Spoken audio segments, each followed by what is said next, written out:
Thanks again for watching Coddiwomple Overland. This week in the Coddiwomple Garage, we're going to go down under.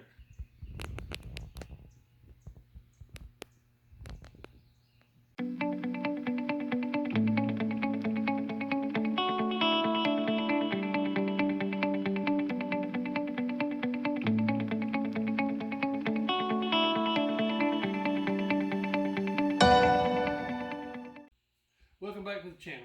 We're a week closer to getting out on the trails. Hopefully next week we'll be able to spend 3 or 4 days out on the trail. But this weekend we're in the garage again. We're going to try to make the Jeep a little more trail worthy. This week we're going to be adding the Aussie Locker. We're going to put it in the rear. With the addition of this in conjunction with our front E-Locker, it ought to make this Jeep a lot more trail worthy. Stay tuned. We're going to walk through the whole thing.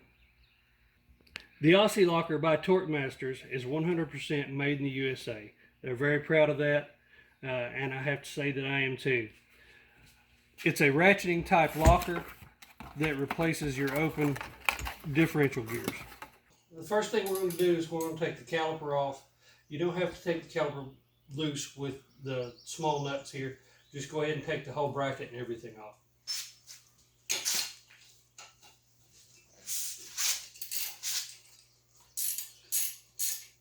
Once you get your caliper off, don't let it just dangle by the line. Hook it up to the frame. I'm just going to hang mine up with a carabiner up onto the frame. That way we're not putting any undue stress on the brake hose. Next thing we're going to do is go ahead and get this rotor off. It doesn't look like it's been off for a while, so it may have to take a hammer and just tap around it to get it broke loose. So the way the Jeeps are made, they have drum brakes for the emergency brake mechanism. Just like any other drum brakes, they have an adjustment. Sometimes if they haven't been off for a while, you're going to need to get in here to this adjuster and back it off before you can get the rotor off. The way to do that is take a brake tool or a Harbor Freight brake tool, reach in through the hole and twist it. You can see the star moving around. That's how to loosen it and tighten it up. The next thing we're going to need to take out is the wheel speed sensor. There's a little red tab on the bottom of it you got to push all the way out. It doesn't push out that easy most of the time. I already had it loose. And then we're going to work the sensor connector off.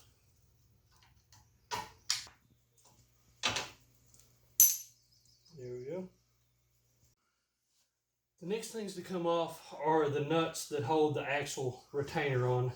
They're 4 18mm nuts, and they're along the back here. So it's this one, and then 2 more on the opposite side.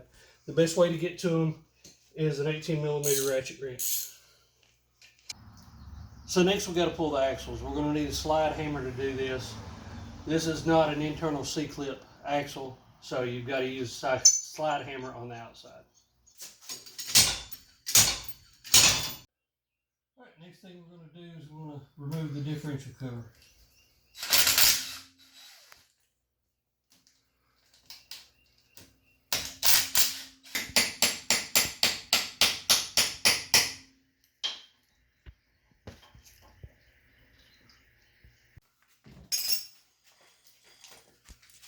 Alright, next thing we're going to do is take the carrier caps off.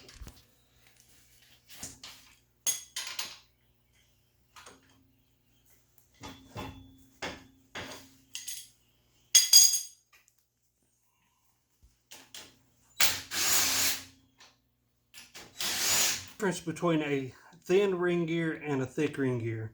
The difference is this one's a thick ring gear, so you can't get the pin out unless you take the gear off. If this was a thin ring gear, then we could just pull the pin and everything would be easy peasy. It's not going to happen this way. We've got to take the ring gear off.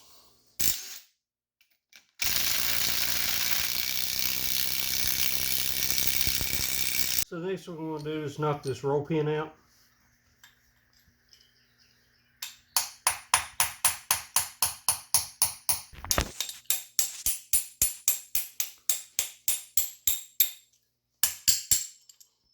So what I'm doing is I'm rolling the gears around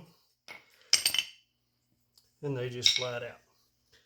Now, some of the kit some of the kits will have you use these old thrust washers. We'll have to look at the directions and see if we are going to use them in this one. So we're going to leave those on just to make sure they're in the same side in case we have to use them. Alright, so the next thing that we're going to do is we're going to start putting our side gears in and checking our clearances. We're going to be putting this in and taking it out several times. When you get ready to put it in, it comes supplied with thrust washers. It's these here. I've put a little bit of grease on it already and got it stuck there good. See there? So I'm going to slide that in. It's going to go right in where one of our side gears was at before. We're going to take these bushings here and put them in. And like I said, we're just test fitting for clearance right now. So we're going to put our center pin in. Now this is where you're going to need the feeler gauge, and you're going to want between 6 thousandths and 20 thousandths of an inch clearance between the pin and these side bushings.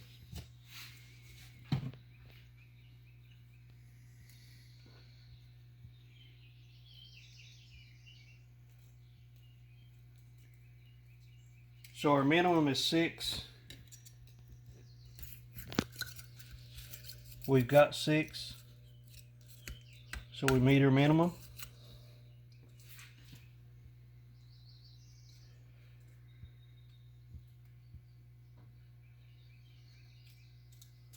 Our maximum is 20. 20 will not fit. So it's in between 6 and 20. We're good shape. Now it's time to go ahead and put the rest of the locker in.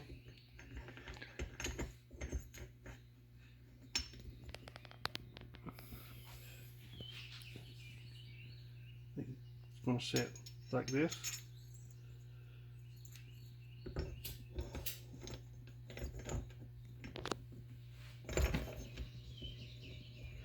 So now we're going to put our pins and our springs in. The pin will go down into this sleeve. Make sure that you've got the little tip right there sticking up. Spring is going to go up into this side. And going to capture over top of that pin. It's all in just the way it needs to be.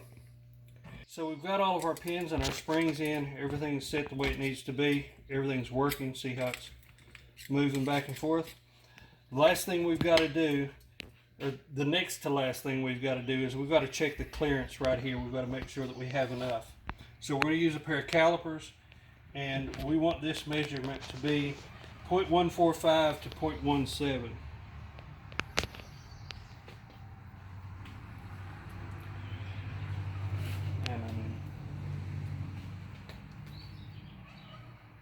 And we're at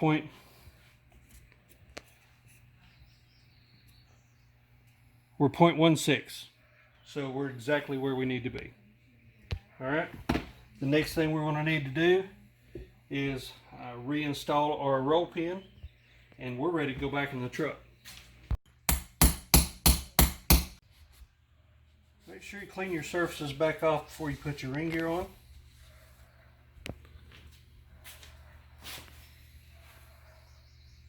Alright, so on your ring gear, you've got this little notch on your carrier. You can see where the notch was right here on your ring gear. Go ahead and make sure that you put that back where it belongs. A lot of people will go ahead and put a mark here and a mark on the carrier, or a paint or something like that, but I knew that that had that notch in it, so I was going to be able to tell where it was at.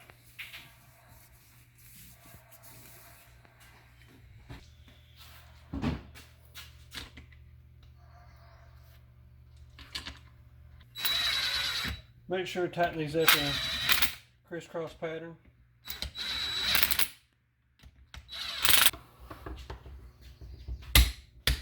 Just don't let it fall. I'm trying not to.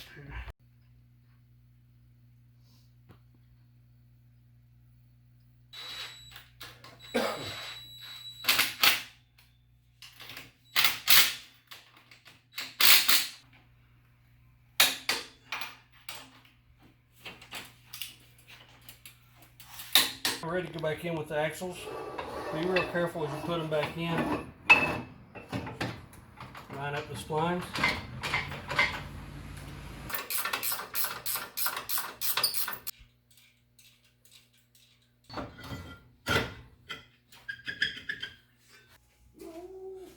The other night while we were finishing up the Jeep, we realized that the brakes were a little bit thin. So we decided to stop, went and bought some brakes. Now we're going to be back at it to finish it up. So now that we've got everything in and everything put together, we want to make sure that our mounting surface here is completely clean before we put the cover back on. I like to use a scuff pad just to make sure that everything's real good and clean and smooth. We've got any left silicone or sealant on it that was there gone. Just make sure you don't have any leaks.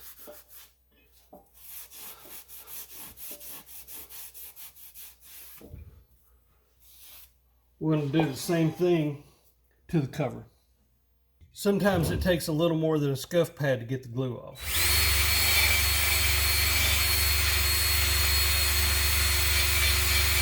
Once you get all the old gasket off, make sure that you wipe everything out. Now you're ready to put your gasket on. You've got a couple different options here. You can put a factory type gasket on it, or in our case, we're just going to put some black gasket maker around it. It doesn't have to be real thick. What you want is just a thin bead.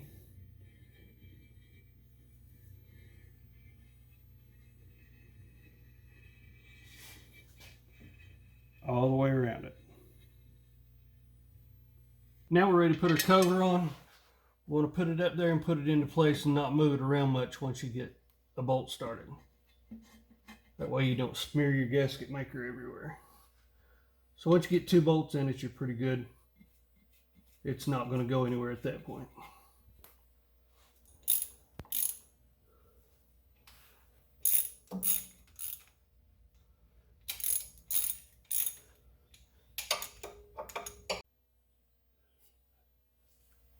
Now it's time to top it off with gear oil.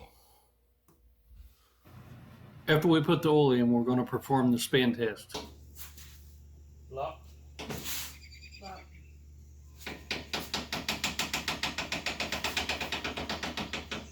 Alright. Take yours back and lock it. Got it? Mm-hmm. Alright, let yours go. Okay. I'm going to roll mine forward. Okay. Now roll yours backwards.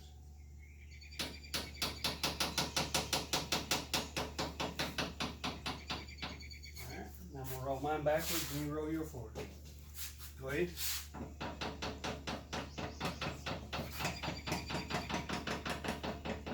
Alright. So the Aussie Locker is installed. We've drove it a little bit and tested it. You can hear a little bit of a click on the pavement, but you can't tell any difference at all in the dirt.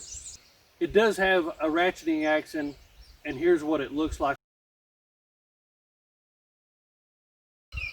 In the comments below, tell me what you think of the Aussie Locker and tell me what you're using. Thanks again for watching Coddiwomple Overland. Remember, like, share, and subscribe.